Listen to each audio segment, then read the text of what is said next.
Okay, तो ये शुरुआत है एक्सिस के कार्ड के एनवेलप को ऐसे हटा देने की, फेंक देने की, जो मन में आए आपके।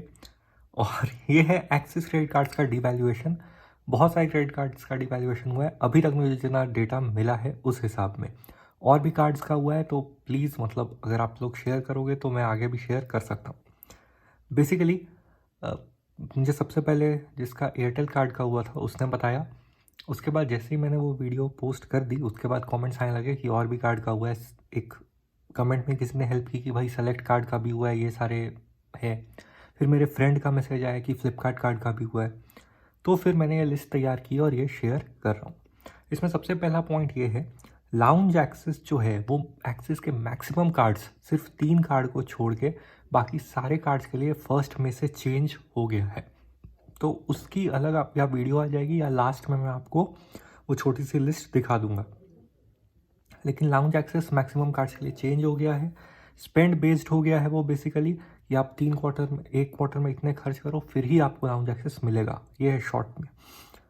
और ये जो आने वाले चेंजेस हैं ये सब 20 अप्रैल से हैं। ठीक है, 3 कार्ड का तो मुझे कंफर्म्ड है, बाकी का कंफर्म नहीं है। 3 कार्ड का 20 अप्रैल से ही चेंज है, तो बाकी का भी 20 अप्रैल से ही होगा, ये आप मान लो। फर्स्ट आते हैं एक्सिस का सेलेक्ट क्रेडिट कार्ड। इसमें बुक माई शो का जो ऑफर था उसको डिसकंटिन्यू कर दिया गया है। कॉन्सियरेज फैसिलिटी जो थी उसको डिसकंटिन्यू कर दिया गया है। ठीक है, ये क्या होती है, तो बेसिकली ये एक हेल्पिंग फैसिलिटी टाइप की होती है, प्रीमियम कार्ड्स के साथ ये मिलती है। तो बेसिकली अब ये प्रीमियम कार्ड रहा नहीं। स्विगी का मिनिमम ऑर्डर 1000 रुपये कर दिया गया है फ्लैट 200 ऑफ के लिए।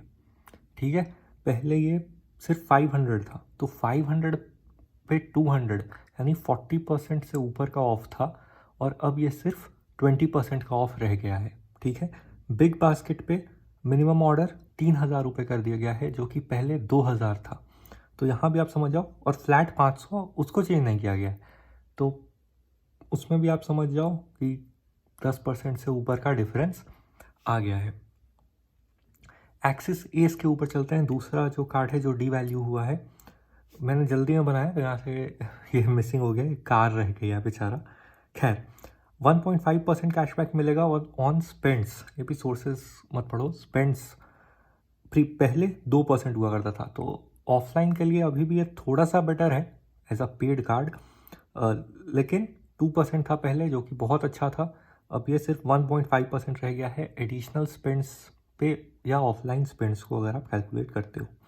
और यूटिलिटी बिल्स ये सब पे गूगल पे से जो 5% का कैशबैक मिलता था, या एडिशनल यूटिलिटी पे आपको जो 1% का कैशबैक मिलता था या 2% का, वो भी अगर नहीं मिलेगा अगर आप गूगल पे से ही पेमेंट नहीं करोगे तो। ठीक है, ओनली सिर्फ और सिर्फ तभी मिलेगा जब आप जीपे से ही पेमेंट करोगे। बेसिकली ये लोग अपना पार्टनरशिप को और थोड़ा ये कर रहे हैं कि ठीक है भाई, जिसके साथ को ब्रांडेड कार्ड है सिर्फ उसी के बेनिफिट्स मिले। नेक्स्ट है एक्सिस का फ्लिपकार्ट क्रेडिट कार्ड, ये भी बहुत फेमस कार्ड है।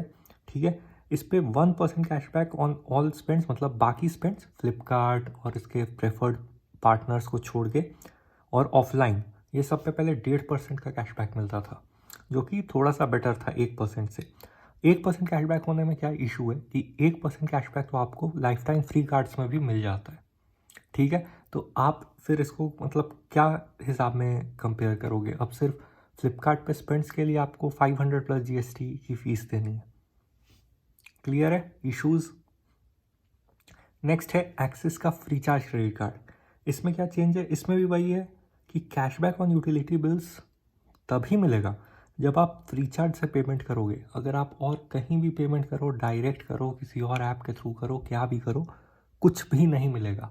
ठीक है, इसका फ्री चार्ज के साथ पार्टनरशिप है, तो सिर्फ और सिर्फ फ्री चार्ज के थ्रू पेमेंट पे ही आपको ऑफर मिलेगा। क्लियर है, एस के साथ भी वही था, फ्री चार्ज के साथ भी वही था, और एक्सिस एयरटेल के साथ भी वही है। इसमें मैंने ऐसे वीडियो बना दिया, लेकिन अगर कोई बस सिर्फ यही वीडियो देख रहा हो तो उसके लिए शॉर्ट में एक बार फिर बता दूँ। 25% कैशबैक रेट सेम है एयरटेल के स्पेंड्स पे, लेकिन इसकी अपर लिमिट 250 कर दी गई है, 250 रुपये। पहले ये 300 रुपये थी। अगर आप मैथ्स में जाना चाहो तो आप सिर्फ 1000 रुपये के एयरटेल स्पेंड पे ले सकते हो कैशबैक, पहले 1200 तक के स्पेंड्स पे ले सकते थे, ठीक है। तो अगर आपने एक नॉर्मल 100 Mbps का कनेक्शन ही लगवाया एयरटेल का, तो सिर्फ आप वही बिल भर सकते हो, आप कोई भी फ़ोन बिल वगैरह कुछ भी नहीं भर सकते अब, ठीक है। या अगर आपके पास मल्टीपल सिम्स हैं तो भी 1-2 सिम के ही रिचार्ज में वो लिमिट आपकी पूरी यूज़ हो जाएगी। ये एक छोटा सा इशू, मतलब मैथ्स बेसिस पे इशू। 10% कैशबैक ऑन यूटिलिटी जो है वो भी, इस कैशबैक का रेट सेम है लेकिन अप टू 250 ही है।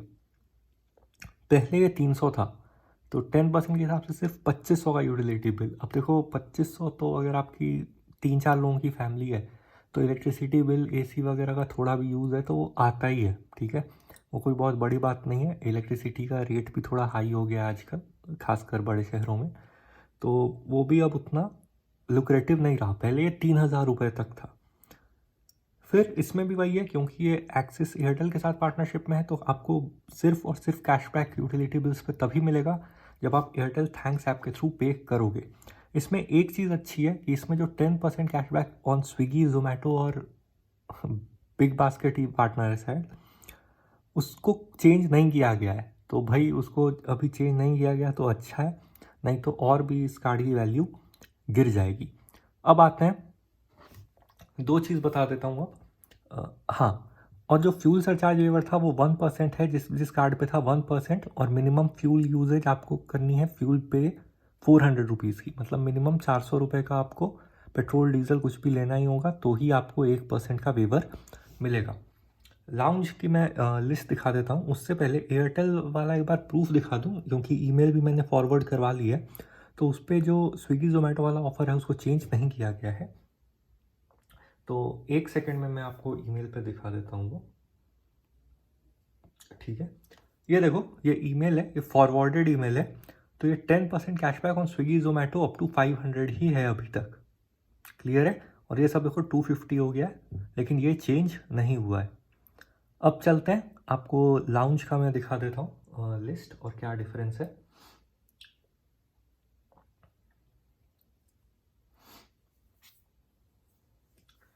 तो ये है इनकी लाउंज की PDF, ये आप भी डाउनलोड कर सकते हो इनके वेबसाइट से। ये हैं इनके ए कैटेगरी के cards: my zone, signature, advantage, my wings, Flipkart, ace, SpiceJet, Airtel Axis, Samsung Axis, privilege, Vistara, ठीक है। फाइव के साथ पार्टनरशिप में भी इन्होंने निकाला था। देखो लिस्ट अब इतनी ही रह गई है सिर्फ, ये लिस्ट आप देख पा रहे हो। बैंगलोर में T1 T2, चेन्नई में T1 T1, मुंबई में T1C और T2, कोलकाता में T1, हैदराबाद, न्यू दिल्ली। इसके बाद ये जो सेकंड सेट ऑफ कार्ड्स हैं ये आप देख लेना, ऐसे मैं इंपॉर्टेंट बता देता हूँ: Vistara signature, Vistara infinite, burgundy, axis Atlas, signature premium, signature infinite wealth, voyage, miles and more, Magnus, ठीक है। ये सब की लिस्ट तो अभी ज़्यादा चेंज नहीं हुई है, काफ़ी लंबी लिस्ट आपको मिल जाती है। Tier 2 सिटीज़ वगैरह भी इसमें आपको दिख रहे होंगे बहुत सारे। अब देखो, जो मिनिमम स्पेंड है वो है, ये इतना इनको लिखने की ज़रूरत नहीं थी। मिनिमम स्पेंड 50,000 है एक क्वार्टर में, और आपको सिर्फ 3 क्रेडिट कार्ड्स पे वो माफ़ की गई है। वो 3 क्रेडिट कार्ड्स मेरे हिसाब से मैग्नस, एटलस वगैरह हैं, और वो भी पेड। अगर आपको किसी भी ऑफ़र में वो फ्री में मिले हैं तो आपको उसके भी खर्च करने पड़ेंगे। तो अगर आपके पास पेड कार्ड है तो ही आपको सिर्फ 50,000 रुपये 3 महीने में खर्च नहीं करने होंगे। एक बात और, वीज़ा के कंफर्मेशन के लिए अगर आपके पास वीज़ा कार्ड है तो आपको सिर्फ 2 रुपये देने होते हैं, लेकिन मास्टर कार्ड थोड़ा महंगा पड़ता है, आपको 25 रुपये देने पड़ते हैं। ये पूरी क्लैरिटी आ गई आपको। अब लास्ट में देखो यही है कि बाकी बैंक्स के भी जो क्रेडिट कार्ड्स हैं वो भी इसी तरह से काम कर रहे हैं, इसी तरह से डीवैल्यू हो रहे हैं, ठीक है। ये कोई बहुत नई बात नहीं है। तो अब अपने पसंद से सोच समझ के ही बेटर कार्ड्स चुनो, बेटर ये देखो। और कुछ कार्ड्स जो हैं वो, जैसे एक्सिस फ्लिपकार्ट क्रेडिट कार्ड, अगर अब इसका बेनिफिट मैंने पहले ही बताया, क्योंकि ये 1% हो गया ऑन ऑल स्पेंड्स, तो सिर्फ फ्लिपकार्ट शॉपिंग पे रह गया है, ठीक है। मिंत्रा से तो पहले इनका टूट गया वो कोटक मिंत्रा कार्ड आने के बाद। तो अगर सिर्फ आपका फ्लिपकार्ट पे ही है स्पेंड्स तो ही आप इसको कंसिडर कर लो। अगर नहीं है फ्लिपकार्ट पे उतना कोई स्पेंड, तो आप इस कार्ड को क्यों कंटिन्यू करोगे? और इसकी रिन्यूअल फ़ी माफ़ी की क्राइटेरिया भी 3 लाख प्लस है, तो 3 लाख रुपए एक साल में कौन खर्च कर रहा है भाई सिर्फ फ्लिपकार्ट के ऊपर? तो वो सेंस में आप इसको बंद करवा के दूसरा कार्ड भी ज़रूर से देख सकते हो, पूरी छूट है, कोई टेंशन की बात नहीं है। और अगर आपको एक्सिस में ही जाना है तो बहुत अच्छी बात है, कस्टमर को कॉल करो, फ्लिपकार्ट के बेसिस पे कोई दूसरे कार्ड पे अपग्रेड करवाओ और फ्लिपकार्ट को क्लोज़ करवा दो। ये बहुत ईजी है। क्लोज़ करवाने के बाद अप्लाई करोगे तो शायद मुश्किल हो सकती है अप्रूव होने, लेकिन पहले अप्लाई कर दो और फिर क्लोज़ करवाओ। इतना ही रखते हैं, सारे कार्ड्स के बारे में आपको मिल ही गई। और भी शेयर करो अगर और कोई कार्ड डिवैल्यू हुआ है तो बात करेंगे, फिर मिलेंगे नेक्स्ट वीडियो नेक्स्ट अपडेट के साथ।